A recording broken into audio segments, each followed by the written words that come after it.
Welcome back, everybody. Here's Coco playing with her paper again, and this time in all shades of kind of a bright, more vibrant pink.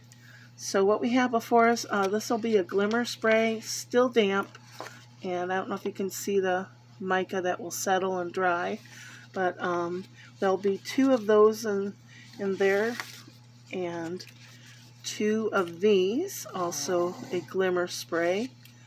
And it looks like we've got some fun yellow coming through, and we'll see what these look like when they dry. Hopefully there'll be more shimmer, but even so, they're still kind of pretty.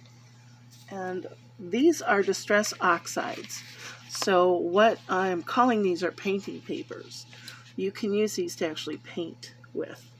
And an example would be you lay down a dry piece of paper, spritz it with or mist it with water, and then you would lay this on top. And you'd press and let capillary action draw the paint downward or the design downward. You could also flood this with heavy water, very damp, and what would happen is it would probably draw a lot of this paint and blow out the design, but you'd still have two very nice pieces of paper. And there's a third thing you could do. Work with something like this, a substrate that already has a color on it. So lots of options to play with. And I'll show you a couple examples. My previous video I showed the example how to paint with papers. I probably should just do a tutorial. So I think, I forgot what this is called already. Forgive me, Timmy, I don't remember all these colors. So here's a different design. They kind of look similar in colors in some respects, but they're all unique unto themselves. And then I've been trying to mix up the design a little bit. So front and back, you'll have paper to work with. I thought this was kind of fun and swirly, but look at the resist side. Awesome! And this has a couple of little flourishes. And I love this. I'm calling it my damask wallpaper, kind of worn wallpaper. But both sides look cool. So here's an example of some of the settling in the oxide paints. So now if you were to paint with this, I want to show you what happened. Had a couple happy accidents and some mysteries. So these are kind of bodacious colors I was playing with. And once they get wet, they blow out the design.